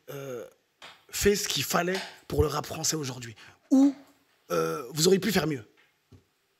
En termes de quoi? En termes d'avancée aujourd'hui du hip-hop. Parce qu'aujourd'hui, souvent, on dit que voilà, les artistes qui ont contribué à cette musique, malheureusement, sont moins respectés par les médias. Aujourd'hui, vous avez peut-être, bon, vous avez Trace TV, Génération, peut-être de la facilité, voilà, parce que, mais il y a beaucoup d'artistes qui ont été des grosses têtes à l'époque, ont été un peu négligés par les médias aujourd'hui. Est-ce que, voilà, c'est pas la faute aussi des anciens ou qu'est-ce qu'on aurait pu faire de mieux en tout cas? Déjà, je pense qu'on aurait pu créer nos propres médias. Tu vois, mais attention, je mets un bémol quand même parce que, tu vois, aujourd'hui, tout est installé. Tu vois, un gamin, 18, 19, 20 ans, il arrive, c'est même pas la route, elle est pavée. C'est que t'as l'asphalte, tu vois, ça glisse, t'as les panneaux signalisation, pardon, t'as les feux tricolores, t'as tout. Les feux, ils sont que au rouge en plus. Non, mais... Et que des impasses, des dos d'âne. Et encore, Masta, moi, bon, il le sait pas, mais je vais le dire, mais moi, je fais même pas de son que j'écoute ce qu'il fait. Donc, lui fait partie, avec d'autres, des mecs qui ont vraiment... Tu sais, ça partait sur du... Tu sais, il y avait rien. Tu vois ce que je veux dire?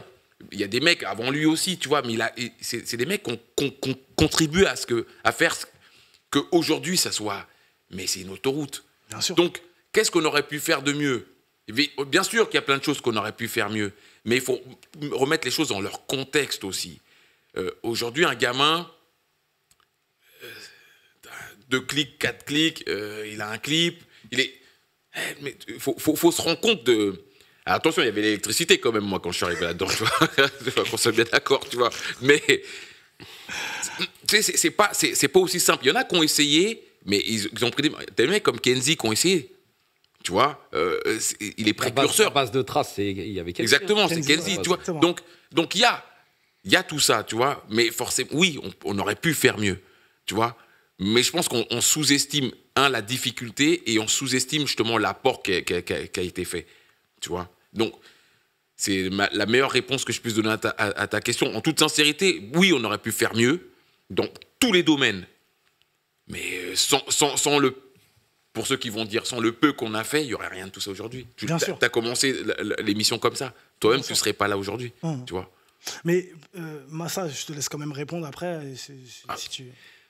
Moi, je suis d'accord à 100% avec Jimmy. Le seul bémol que je mettrais, c'est la passation de culture qu'il y a eu aux États-Unis, où tu as des mecs comme Future, des mecs comme des équipes comme Migos, des mecs comme Kendrick qui connaissent leurs classiques, qui connaissent les mecs qui rappaient en 88, 89, 90.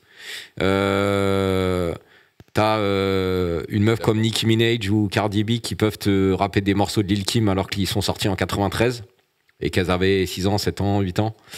Je pense que le seul hic, enfin les deux seuls hicks, je parlerai vraiment de cette passation de culture, du respect des anciens. Et aujourd'hui, le rap que vous écoutez, c'est grâce à toutes ces personnes-là. Ça, c'est important que la nouvelle génération et les nouveaux rappeurs en prennent conscience. Mais il y a plein de mecs. Moi, je vois de la nouvelle génération. Alors, il y a des mecs qui s'en foutent, mais il y a plein de mecs qui sont à l'écoute de projets qu'il y avait avant. Et à un moment, culturellement parlant, tu ne devrais pas, parce qu'il y a beaucoup de gens qui le font, mais tu ne devrais pas pouvoir représenter la culture rap hip-hop sans connaître tes classiques, comme tu ne peux pas être aujourd'hui un peintre ou un boxeur sans connaître Mohamed Ali, sans connaître Mike Tyson, etc. et avoir visionné leurs matchs, etc. parce que c'est ce qui t'a permis d'être ce que tu es aujourd'hui. Donc ça, le premier point. Deuxième point. Où je pense on s'est planté, mais ça a été très très dur et on pourra en parler pendant une émission entière de ça. C'est la fermeture de l'industrie musicale quand nous on est arrivés. C'est-à-dire que tu vois, nous par exemple, on a produit De Balles de Nègre avec notre argent, ok ? C'est le premier disque indépendant de producteur qui a été disque d'or, le premier, ok ? Personne n'en voulait.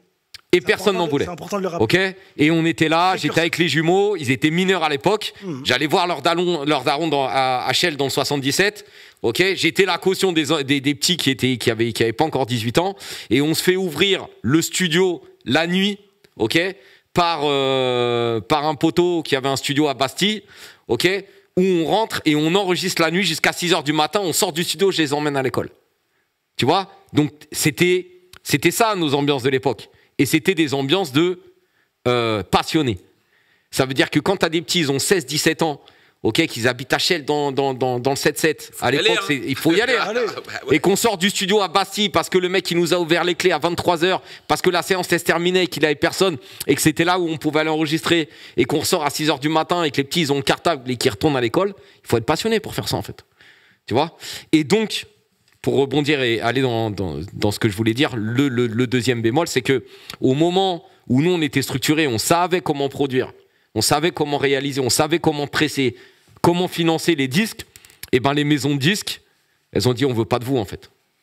Parce que on a déjà les mecs en place, qu'on contrôle, qu'on gère, ok, et on n'a pas besoin d'avoir d'électrons libres à l'intérieur de nos établissements. Tu vois, donc il y a des mecs qui ont réussi à rentrer, tu vois, par exemple Jiggy qui était sur première classe, il est rentré chez Bico, Stéphane, ouais, tu vois, qui est là donc, dans la première édition. Ouais. J'ai vu qu'il est dans la première édition. Ouais. Donc il y a quand même des mecs qui ont réussi à rentrer, mais quand tu vois aujourd'hui à la tête des maisons de disques qu'il y a, et depuis 15 ans, il n'y a pas de mecs de hip-hop. Tu vois, il y a Salsa qui a récupéré une partie des labels de Warner, donc ça se fait petit à petit, mais tu te rends compte qu'on est en 2024, Salsa... Il est de l'époque de Dean Record de Medine. Exactement. Les premiers morceaux qui sortent au Havre, c'est en 97-98. Et le mec que je rencontre en 97-98 Salsa, il connaît la musique sur le bout des doigts, comme il la connaît aujourd'hui. Pourquoi c'est qu'en 2024 qu'il arrive à intégrer des maisons de disques ? Parce qu'il a sorti les rames, poteau. Exactement. Il a sorti les rames. Alors que normalement, ok, déjà en 99, on était prêts en fait. Pour prendre des boîtes comme Virgin de l'époque, pour gérer des labels comme de labels de l'époque, on était prêts pour ça en fait. Mais il y avait la barrière de on veut pas de vous en fait. Tu vois, les indésirables. Forcé, en vrai. Vous vendez des disques, on fait de l'argent sur vous, mais prenez pas trop de contrôle les poteaux, restez de côté. Tu vois. Et justement, toi, tu as été l'un des précurseurs. Voilà, premier album disque d'or. Pourquoi vous n'avez pas créé votre en indépendant, on a créé. Ouais, mais avec Topha, on a été les premiers. C'est impossible ça. Non, mais on a été les premiers à ouvrir un studio dans Paris. Oui, non, ça c'est au courant. En 2004, 2005, on avait déjà nos studios, on produisait nos artistes à l'intérieur, on faisait du Bakar, on faisait du Kerry James, on faisait du Sopra, on faisait ce qu'il fallait faire. Mais le moment, donc on produisait nos artistes, on produisait nos disques, on réalisait nos disques, on composait avec nos producteurs nos disques, mais le moment où il fallait sauter le pas et avoir une place importante dans la maison de disques, la porte, elle était fermée. Et c'était même pas une porte, hein. C'était un mur bétonné. Tu pouvais essayer de passer à droite, à gauche, en haut, tu n'y arrivais pas. Aujourd'hui, vous qui connaissez la musique, en tout cas, qui étiez bien avant tout le monde, la question que je me pose, moi, en tout cas, je me suis dit, les maisons de disques, comme aujourd'hui, je te jure que les portes, elles sont toujours fermées. Je ne sais pas pour quelle raison. Si on est des personnes peut-être aigries, on va dire, voilà, on va dire, ils veulent pas de nous, etc. Parce que ils savent très bien. Voilà, c'est un fait, c'est un constat, mais bon, souvent je le dis, donc après, si je me rabâche tout le temps, ils vont dire, ah la mal, il a la haine. Non, moi je le dis à ta place si tu veux. Voilà. Est-ce que aujourd'hui, nous, on peut, quand je dis nous, pas moi bien sûr, hein, je parle souvent, tu fais comparaison avec le football, voilà. Aujourd'hui, les footballeurs, ce sont des gens qui viennent du milieu urbain, qui écoutent beaucoup de rap, qui écoutent du hip-hop, qui ont été bercés par vous, par les artistes que vous avez produits, etc. Si des footballeurs, parce que je dis footballeurs parce qu'il faut une puissance financière, on est d'accord, multimillionnaires, etc., on essaye de les convaincre, voilà, de créer une propre maison de disques. Est-ce que c'est possible, à votre avis, de concurrencer une maison de disques quand on a l'argent et le savoir, par exemple, des anciens comme vous, ou vraiment, c'est vraiment même ça, c'est impossible et c'est compliqué. C'est faisable, mais il faut que ce type d'investisseur qui n'y connaît rien à la musique, mais qui peut être passionné, comprenne que c'est pas lui qui va gérer. Non, mais c'est pas un renté. C'est pas, c'est pas rentable. Non, c'est pas ça. C'est pas un terrain. Un terrain, c'est rentable. Tu vois, tu sais que Bicraft tant, le soir même, tu as le chiffre d'affaires, etc. Oui, Là, c'est pas pareil. Tu vois ce que je veux dire ? Il y a des aléas, etc. Seuls des gens donc, puissants financièrement, on va dire, et suffisamment passionnés et compréhensifs de ce type d'économie peuvent adhérer à ce type de projet. Mais les mecs, il faut que ce soit à l'aise de chez à l'aise. Hein, tu vois, parce que il y a quand même une forme d'incertitude. Mais c'est comme tout. Et d'autant plus qu'ils vont arriver dans un truc qui est concurrentiel, dans lesquels des mecs sont assis dans des fauteuils depuis tu vois, et qui eux-mêmes se ravalent d'autres gros labels, etc. Maintenant, tu vois, avant, il y avait, c'est quoi, 4 ou 5 majors. Ouais, maintenant, bon, tu vois, avec Believe. En réalité. Donc après, ça dépend comment tu vois le truc. Le modèle économique de Believe est pas mal. De ouf. Tu vois. Donc, ça dépend comment tu veux concurrencer les autres. Ouais, mais tu vois, pour revenir sur Believe, ok, donc ils sont partis d'une petite structure indé. Après, il y a eu Musicas qui s'est intégré à l'intérieur de Believe. Ouais. Ils ont développé, etc., etc. Ok, aujourd'hui, tu as vu la procédure que Universal, ils lui ont mis. En gros. Non, Universal, ils lui ont alors mis une procédure de concurrence déloyale avec une captation d'artistes plagiat. Donc ça veut dire que là, ils demandent entre 70 et 80 millions de dommages et intérêts à Believe pour du plagiat. Plagiat de nom d'artiste, etc. Bah oui, bah là, ouais. Donc à un moment, tu vois, même alors que Believe, ils sont en bourse aujourd'hui et que c'est un label, c'est un des 3 labels les plus importants, Universal, Sony, Believe. Ok. Et aujourd'hui, ils sont en train de se faire attaquer par Universal. Parce qu'ils n'ont pas été suffisamment regardants, je pense. Non, et parce qu'ils leur font de l'ombre à un moment, tu vois. Exactement. Et aussi, en même temps, ils font presque tous la même chose aujourd'hui, les artistes. Donc maintenant, et comme tu le disais peut-être tout à l'heure, il va écouter une prod de quelqu'un, il va dire fais-moi la même. Juste, tu me forcément, il y a plagiat. C'est logique. Piano, tu mets un peu. Voilà. Il s'agit de ça. Et en plus, avec les type beats, etc. Mais il y a un truc que je voulais dire aussi, c'est que ce type d'initiative comme Beat It, en fait, pour aller plus loin, on va donner un côté un peu visionnaire au truc, c'est essayer de déjà fédérer artistiquement. La porte, pour moi, et ça va pas me contredire, c'est que la porte, en vérité, elle est ouverte à tout le monde. Tous ceux qui estiment qu'ils peuvent apporter un truc concret, tu vois, à ce type de projet. Mais regarde, il y a toi dans les médias, par exemple, on a pu en parler en off. Je pense qu'on a un problème pour fédérer entre nous. Tu sais, tout à l'heure, je te parlais de faux confort. Tu sais, quand tu es à un certain niveau dans ton coin, c'est très bien. Tu es dans ton confort, mais toutes les courbes sont amenées à descendre. Zuckerberg lui-même, tu vois. Donc, l'idée, c'est de prendre les gens intelligents, les mecs qui comprennent le business, que ce soit aussi bien dans les médias que ce soit dans la musique à proprement dit, les artistes ou dans un truc qui a un rapport avec ce qu'on fait. Alors ça, c'est un rêve. Hein.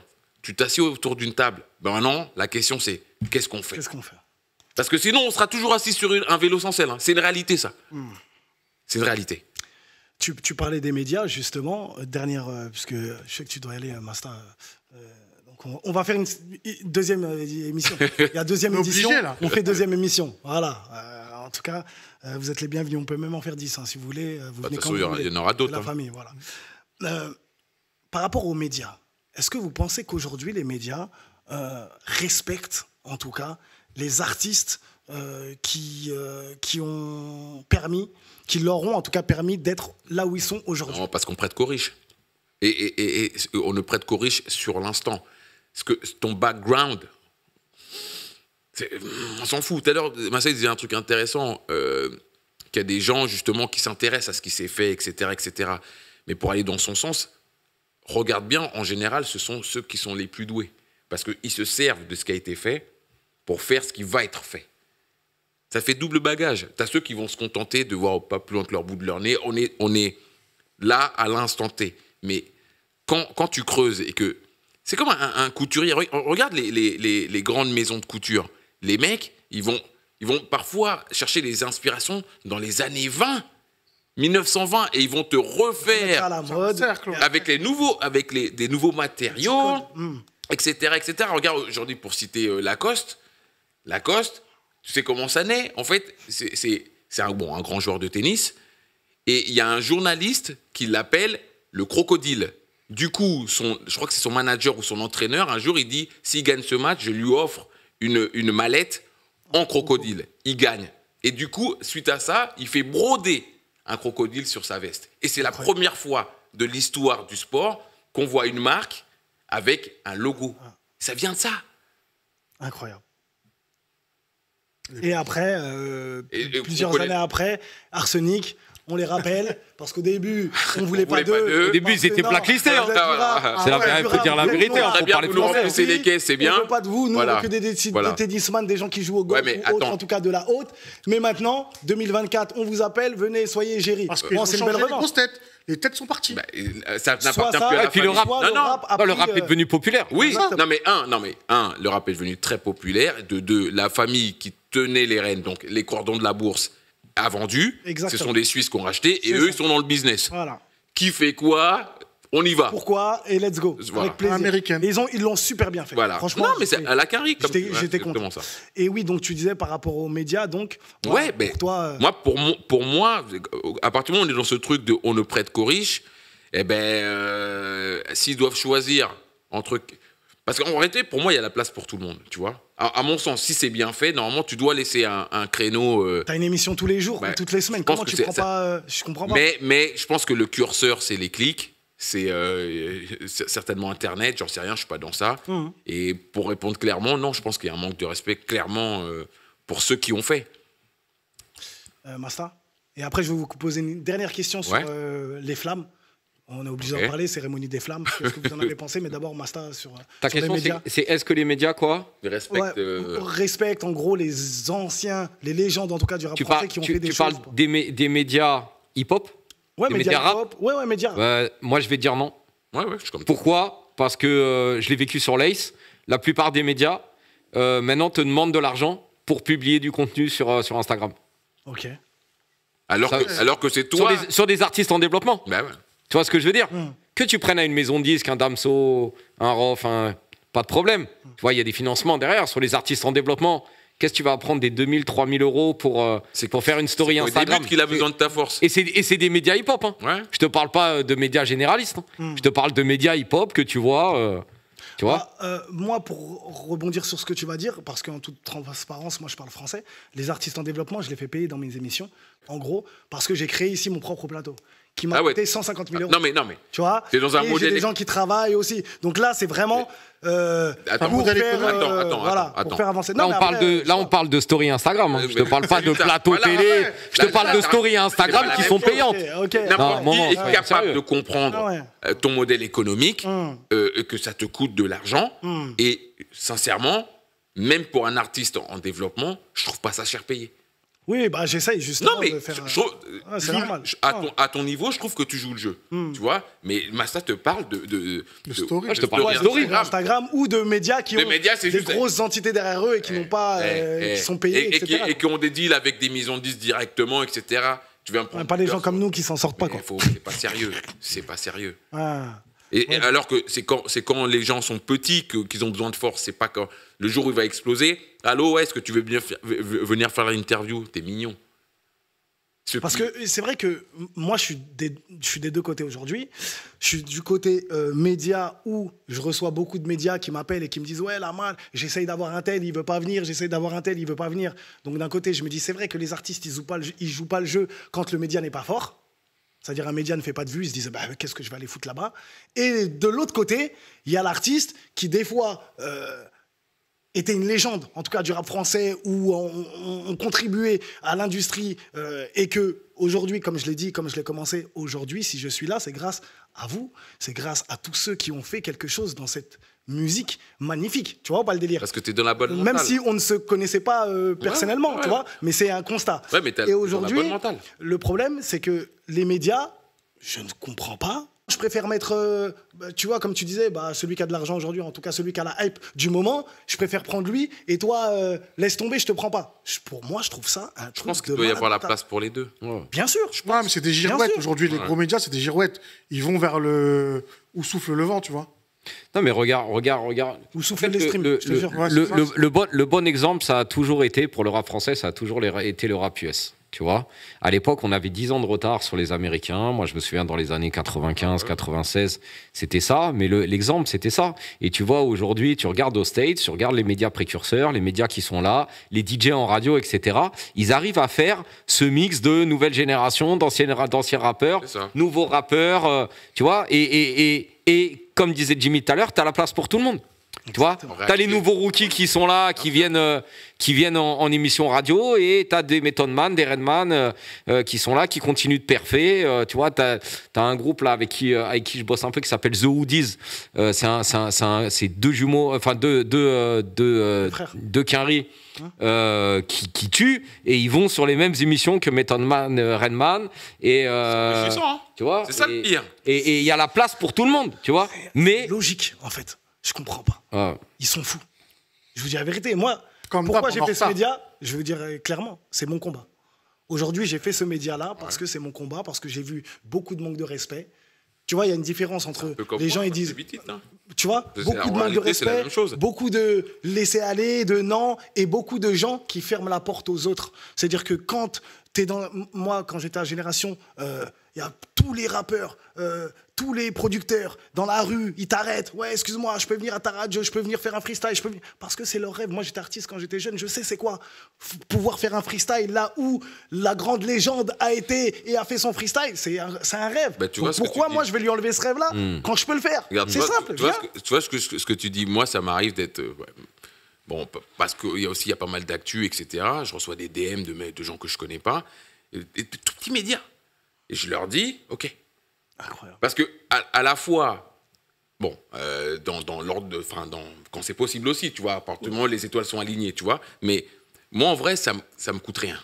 Bien sûr, c'est ça que je dis. Mais peut-être que lui, Ça va c'est le lui. début d'un gros truc. On sait pas. Ça peut déclencher.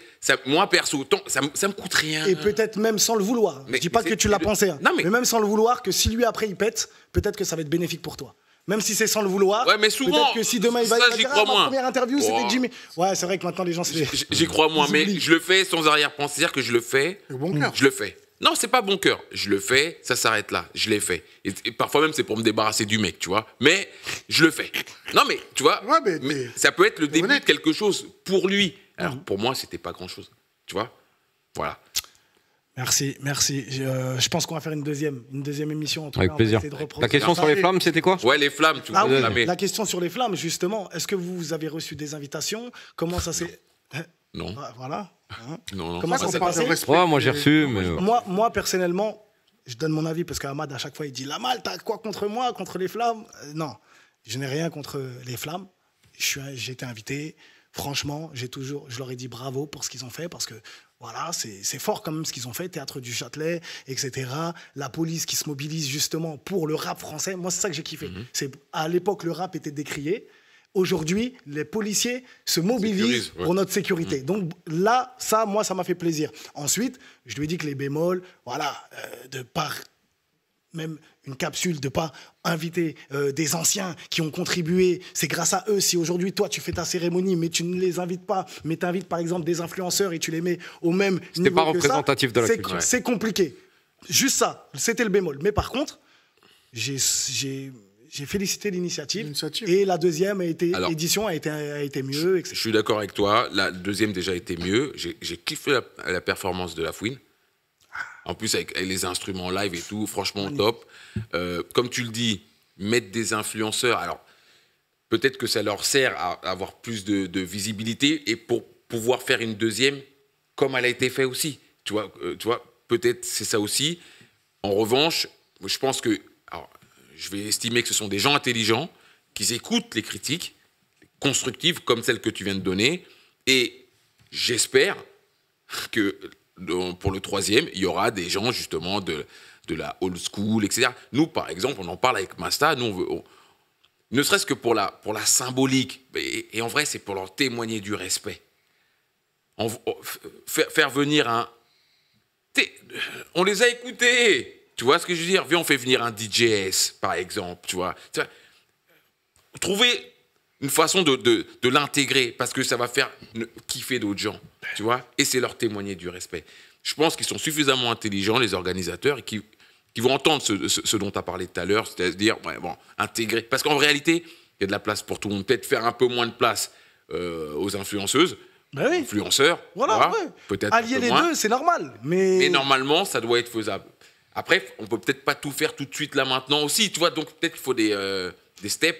Et- Masta, excuse-moi avant que parce que je sais que tu vas te lancer dessus. Juste, tu vois, tout à l'heure, tu as dit un truc intéressant. Ah, ça Quand m'arrive tu as pensé à Big Hit, Quand tu as pensé à Biggie de Contest, le premier nom que tu as mis, c'est Masta. Ouais. C'est des gens intelligents. Normalement, le premier nom qui doit, tu vois, venir, c'est, pour moi, c'est ceux qui ont œuvré.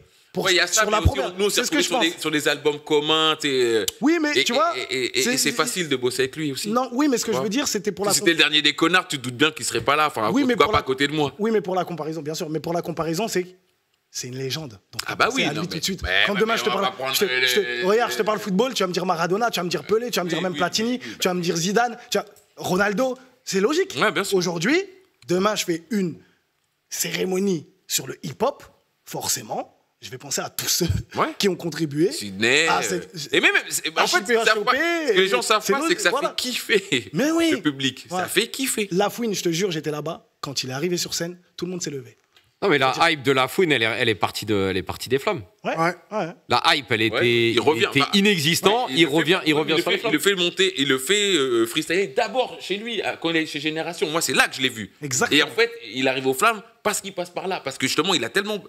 Parce que les médias ne voulaient plus de lui. Exactement. Il a tellement bien performé à Génération que justement, je pense que tout le monde l'a vu, tout le monde a vu les vues et la hype, et ils l'ont pris. Et ils ont bien fait de le prendre. Et lui, il a eu raison d'y aller. Alors qu'il disait. Je crois qu'il savait, j'irai jamais, je leur pisse dessus. Ouais. Mais comme quoi, il est intelligent. Dans la vie, on dit tous des conneries. Dans la vie, on s'est toujours renié. Enfin, tous se renient une fois ou de temps en temps. Et il a été intelligent. Et il a bien fait parce qu'à l'arrivée, il remplit un Bercy. Il fait sold out. Enfin, deux Bercy. Il sort. Et pour moi, c'est l'exemple parfait du revival, du comeback. De ouf. Ouais. De ouf. Comme quoi, c'est possible. Mais comme quoi, tu vois, tu parlais de l'histoire de Lafouine. Il m'appelle et on parle. Il me dit, Lama, je peux venir dans ton émission à Génération parce que les autres médias aussi ne respectent pas Lafouine à ce moment-là. C'est-à-dire que même moi, je suis choqué, je suis content, tu vois, que ce mec-là, il me sollicite et qu'on parle ensemble, tout, parce que c'est un bête de mec. J'espère qu'il s'en rappellera vis-à-il de toi. Oui, non, franchement. Non, après, il est revenu après. Hein. Il est revenu justement après. On a fait le live et juste après, il m'a appelé. Glenn Smith, d'ailleurs, grosse dédicace, ils m'ont appelé, ils m'ont dit, frère. C'est parti de toi. Ouais, c'est un bon. Par rapport, en tout cas, à toi. Et franchement, on va revenir dans l'émission juste après pour expliquer pourquoi, d'ailleurs, on a été. Et franchement, incroyable. Ils sont venus, ils ont respecté. Voilà. Non, franchement, eux, c'est carré, magnifique. Ouais, excuse-moi, Master. Sur les flammes, moi, il y a un truc qui m'a choqué. C'est que il y a un artiste qui s'appelle Lionel D, qui est précurseur du rap français, qui est le premier mec à avoir rappé en français.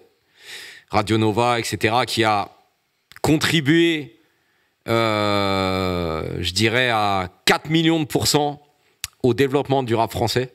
Et si aujourd'hui, on a fait les albums que nous, on a fait, qu'aujourd'hui, les petits jeunes continuent à rapper, etc., c'est ce mec-là qui a été le précurseur du rap français en France. Okay, il est décédé en 2020. Okay, à un moment, t'as vu un hommage aux flammes à Lionel D? Moi, j'ai pas vu, moi. Comment tu peux faire une émission sur les flammes où tu parles de culture hip-hop, tu parles de tout ce que tu veux, t'as un mec qui est décédé, qui est le précurseur, le mec, pourquoi aujourd'hui, grâce à lui, tu fais de l'argent? Ok? Tu peux monter un show, si ce mec-là n'est pas là, ok? Ce show-là, tu ne le montes pas. Il n'y a pas de flamme, il n'y a pas de NTM, il n'y a pas de... Ça n'existe pas, en fait. C'est le précurseur, c'est le premier mec, alors tout le monde en France rappait en américain dans les années 84-85. C'est le premier mec à avoir improvisé et rappé en français dans son émission. Okay, et tu ne fais, le mec est décédé, je crois, à Londres, salement. Ok. Comment se fait-il qu'il n'y ait pas un hommage à ce mec-là? Rien, c'est... Je ne sais pas s'il faut que je me rappelle, mais sur la deuxième édition, je sais qu'ils avaient rendu hommage, mais je ne sais pas si c'était à Lionel D ou pas. Non, c'était un hommage au... Ils avaient fait des trucs. À des gens, mais je ne sais plus si c'était... Peut-être qu'ils ne savent pas qui est Lionel D. On va leur accorder ça. Mais non, mais parce que ça... Après... Mais moi, je suis d'accord en tout cas avec Masta à 100 000%. Je vais apporter... Aux Oscars, ok, tous les ans, okay, quand il y a les Oscars et même les Césars, je crois maintenant ils font ça, okay, tu as un hommage à toutes les personnes qui font partie, et pourtant, je ne dirais pas le nom, mais les gens du cinéma, ils sont sales. Okay, mais tous les ans, avec eux, hein, tous les ans, okay, aux Oscars et aux Césars, ils prennent sur l'émission télé, ils prennent 3 minutes pour rendre hommage à toutes les personnes qui sont décédées dans l'année précédente des Oscars et des Césars, mais pas juste les acteurs. Hein. T'as les intermittents, les mecs qui bossaient au mixage, et tu as les photos de toutes ces personnes qui ont contribué à l'univers du cinéma, qui sont représentées dans un hommage. Comment ça se fait que nous, on n'a pas ça, nous? Alors, moi, je partage son avis à 100%. Je mets peut-être un bémol, c'est qu'en plaisantant, je disais peut-être qu'ils ne savent pas qui est Lionel D en plaisantant. Comment t'expliquer ça? Ça peut être aussi, entre guillemets, alors, même si c'est grave, ça peut être un oubli. Je prends mon exemple, et je vais prendre l'exemple de Masta. Tu sais, on liste. Mais on peut oublier aussi, tu vois. Et c'est, comment t'expliquer, la dernière fois, tu as vu qu'on était à Génération, à un moment, tu avais déjà bougé, je parle avec Rock G et tout, et il me sort un nom. Là, je dis, tu vois, je l'avais oublié. Tu vois, donc, bon, après, l'exemple qu'il donne, il est quand même, parce que c'est la jeunesse. Comme quand tu vois, non, mais voilà, tu te maries, tu n'oublies pas ta famille. C'est pour ça que je dis bien. Là, on parle quand même de la genèse. Sans ça, il n'y a rien, tu vois. Mais... Je vois ce que tu veux dire, j'ai compris. Ça peut être aussi un oubli. Bon, pour le coup, il est très grave, tu vois. Bon, je vais leur accorder ça. Ouais, mais tu vois, par exemple, aux Oscars ou au César, tu as des équipes qui sont dédiées à chaque poste de travail, à voir les nouveaux talents émergents, etc. Et tu as un mec qui liste tous les gens qui sont décédés dans l'année, qui ont contribué, et qu'est-ce qu'ils ont fait pour le cinéma, pour le développement, etc., etc. Après, tu viens de leur donner une bête d'idée aussi, là. Ouais, peut-être que là, tu leur as donné une personne c'est pour ça qu'ils disent ça. S'ils ont besoin de moi, je fais du consulting. Prenez mon Instagram, Masta Kilomètre. Non, mais c'est vrai, l'idée, c'est d'être meilleur à chaque fois, tu vois. Là, c'est que le début, il n'y en a que deux. Exactement. La première, après, c'est facile de critiquer et de dire. Après, on peut juste leur dire bravo parce qu'ils le font. Ils le font peut-être mal, mais ils le font. Espérons qu'ils le feront mieux dans le futur. Là, comme tu as dit, Masta, tu as donné ce que tu viens de dire, faire une tribune pour les personnes qui ont contribué à cette culture, à ce putain de rap. J'espère qu'ils vont le faire dans la troisième édition. C'est l'idée. Et si on peut les aider, on les aide. Hein. Ouais, bah... Je ne vais pas laisser mon numéro là, mais qui me contactent sur Insta, qui contactent Massa sur Insta, on est bon. Mais c'est sûr que de toute façon... Mais en fait, tu vois, et on revient encore à ce qu'on disait tout à l'heure, il y a besoin d'avoir ces trucs de passation, de connaître le passé, de connaître les générations précédentes qui te permettent de ne pas oublier et de faire connaître aussi aux nouveaux artistes émergents, aux jeunes, la culture, qui est la culture hip-hop, parce que c'est important de savoir que quand nous, on a commencé, enfin moi, je parle pour moi, c'était l'époque où tu devais être multicasquette. Ça veut dire que quand le hip-hop s'est arrivé en France, moi j'ai découvert le hip-hop en 87, en fait, il fallait savoir graffer, il fallait savoir breaker, il fallait savoir rapper, il fallait savoir beatboxer, il fallait savoir faire des scratchs, et tu parles à tous les mecs de cette génération-là. Moi, j'étais tout petit à l'époque, mais tu parles à tous les mecs de cette génération-là, ils avaient cet amour pour cette culture et ils connaissaient leur art. Tu ne peux pas aujourd'hui représenter quelque chose d'aussi fort que le rap et la culture hip-hop sans connaître tes bases, sans connaître la genèse, sans connaître ton art. C'est pas possible. C'est vrai, bravo. On va finir là-dessus. Sur ces mots incroyables, n'oubliez pas, Big Hit Contest, 2e édition. Rendez-vous le 29 novembre, centre culturel. Bien sûr, La Place, Paris 1er. Ça va être incroyable. Show de Cynic aussi. Cynic, Freeman. Ça va être chaud, magique et magnifique. Mal Sal Assassin, 6ix9ine, tchiki pas. C'est important de le préciser. Ouais. Justement. Donc Jimmy et moi-même, face à des mecs normalement qui auraient dû être là ce soir, qui sont pas là, des fantômes. Donc DJ NoTG, DJ James qui représente NTM et Chimis qui représente la Clica, Arsenal Record, etc. Et ça va être une vraie guerre, une vraie guerre, je le dis, je le répète, et ils sont pas prêts. Ça va être chaud. Et on va les bousiller. On fait aussi une deuxième émission. On fait une partie 2, quand vous voulez, en tout cas, avant ou après. Débrief. En tout cas, débrief. Voilà. Si vous voulez, avant, après, on fait un de ouf. Mais faudrait créer. Vous savez quoi? Vous savez, on t'a donné un concept. Débrief. Non, je dis souvent, je suis sur le point de créer une émission qui s'appelle Les Ballons des Oro. Les Ballons des Oro, ça veut dire, prendre des gens autour de la table, parler industrie de la musique, parler musique, etc., mais avec des gens qui ont contribué à la musique et aussi d'autres qui qui aiment aussi cette musique comme Jay, etc. Mais voilà, qui sont plus dans la nouvelle génération. Je dis pas qu'il écoute la nouvelle génération, mais ce que je veux dire, c'est que c'est une nouvelle personne qui arrive dans ce milieu-là et qui aime, en tout cas, ce milieu-là. Donc c'est pour ça que je l'ai intégré dans toutes mes émissions, en tout cas, parce qu'il est talentueux et je sais qu'il va aller très loin, vu que c'est un passionné. Mais voilà, c'est ça le concept. Okay. Donc en gros, j'aimerais en tout cas avoir des gens comme vous autour de la table, souvent, de discuter un peu de cette industrie de la musique, essayer de, si on peut faire, en tout cas, essayer de faire avancer les choses et de bouger les choses. Voilà, ça serait avec grand plaisir, en tout cas. Il n'y a pas de problème. Merci la famille, merci. C'est la fin du Lama Live Show 2.0. On se retrouve la semaine prochaine, la famille, pour une nouvelle édition du Lama Live Show 2.0. N'oubliez pas, un Big Hit, deuxième édition, le 29 novembre, en tout cas, au Centre culturel La Place. Les places sont sur Dice. Voilà, c'est important de le préciser. Et sur ton Instagram. Voilà, c'est important de le préciser. Voilà. Merci la famille. On se retrouve la semaine prochaine. Merci Jay, en tout cas, comme d'hab incroyable. Merci à tous. On est ensemble la famille. Chaud. Merci.